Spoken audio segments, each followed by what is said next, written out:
Development is one of those words in music that has a lot of different meanings. So for my first video on the topic, I want to go back to the classical composers and focus on how they structured a development section. It turns out that in the majority of Sonata-Allegro form movements, the development sections from composers like Mozart and Beethoven followed a flexible but pretty consistent structure. So in this video, I'll explain that structure and we'll use Mozart's Clarinet Quintet in A major to show how it works. Let's listen to the very opening of the whole piece.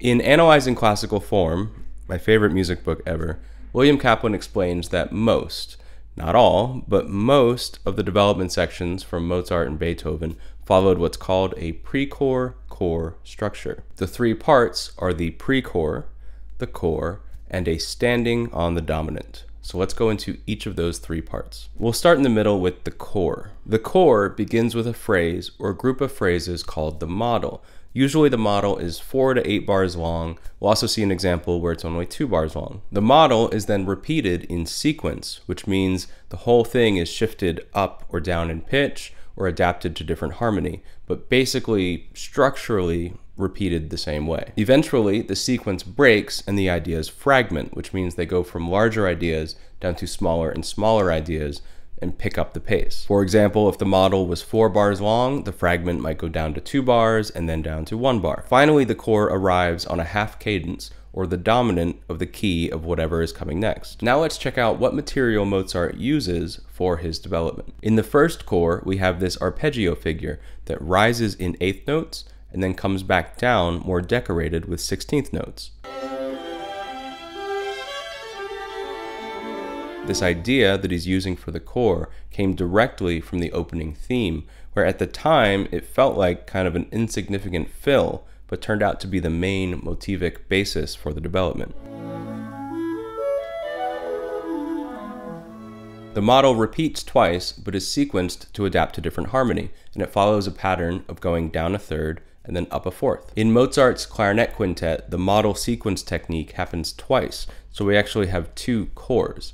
The first one modulates from C major to F sharp minor. The second one modulates from F sharp minor to A major. The second core splits the same idea into 2 different parts at the same time. So the clarinet takes over the rising and falling with 8th notes, and the strings take over the decorated 16th line, which in this case only ever heads downwards.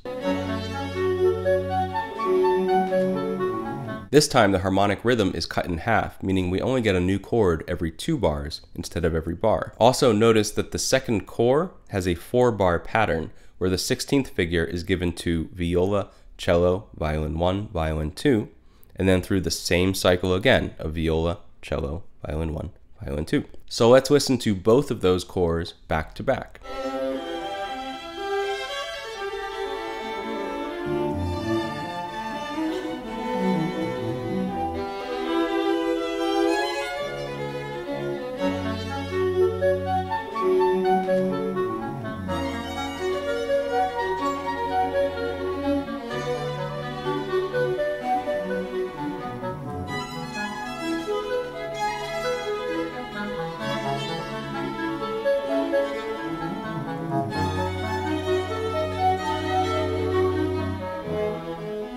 Now let's talk about the pre-core. The pre-core is less structured than the core and can kind of be whatever you want, and is usually made up of 1 or 2 thematic units, meaning a period, a sentence, or some hybrid of both. However, these themes are often incomplete, meaning some piece of the formula is missing. A lot of times that's the cadence. So we get this feeling of looseness and restlessness and kind of just general middle of the piece energy from the pre-core. In a lot of Mozart's pre-core sections, he takes an idea from the opening theme of the piece and just adapts it to a different key. So in the case of the Clarinet Quintet, let's listen to that opening theme again.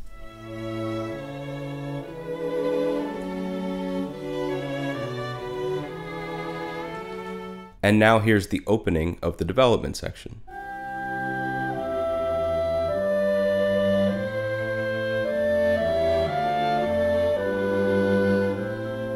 Hopefully you recognize that that's pretty much the same theme. It's just the first time it was in A major, the second time it's in C major, and now the clarinet has the melody. But thematically, it's pretty much the same material. Also, again, notice how he ends the theme with that lick that he uses in Core 1, just like he did in the opening section. The only other interesting thing about the pre-core is that modulation right at the very beginning. The exposition has just ended in the key of E major, which is the dominant of our home key of A. The development starts with just these two pitches on the E and G sharp, which implies an E chord. But then the G sharp moves to G natural and changes the chord from E major to E minor, which then smoothly moves to G7 and lands on C. The quick modulation is a simple but effective way of signaling to us, the listener, that things are getting loose and fluid.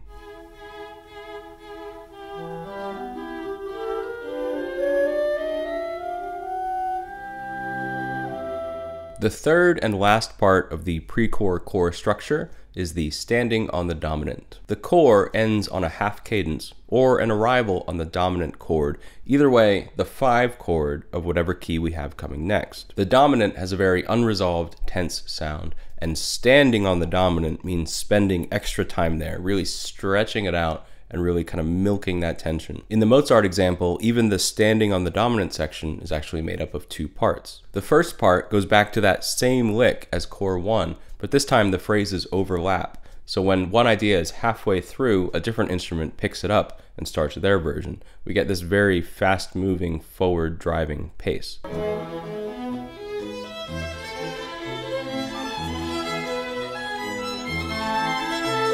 I mentioned before that the ideas from the sequence usually break down and fragment before the standing on the dominant, but in this case, in the Mozart piece, he's actually doing that fragmenting in the standing on the dominant. The main important feature here is the cello, which is just hammering down that pitch E, or the dominant pitch of the scale. The chords are going back and forth between E major and A minor, but that cello is just grounding us on a dominant pedal, E, E, E, E. In the second part, we're still stuck on that E pedal, but the texture simplifies and the energy dissipates as we head towards an E7 chord. And then we have this warm and welcome return of the opening theme in A major.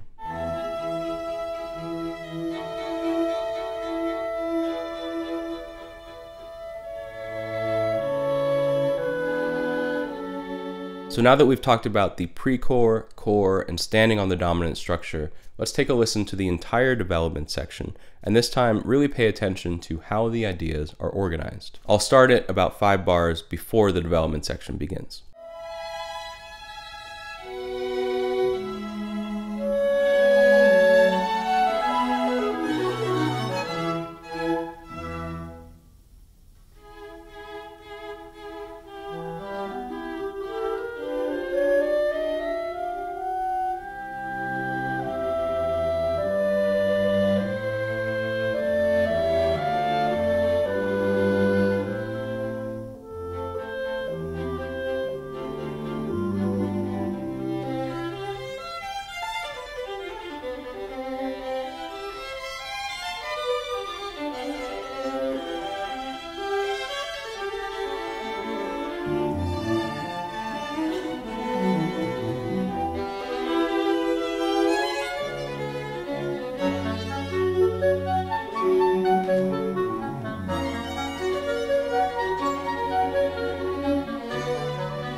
Watching a YouTube video where someone explains what Mozart did can be helpful, but if you really want to learn from a master like Mozart, you need to get him as a private teacher, which is exactly what I tell you how to do in this video here, where you'll learn an intense method for studying composition that will take your music to a whole new level.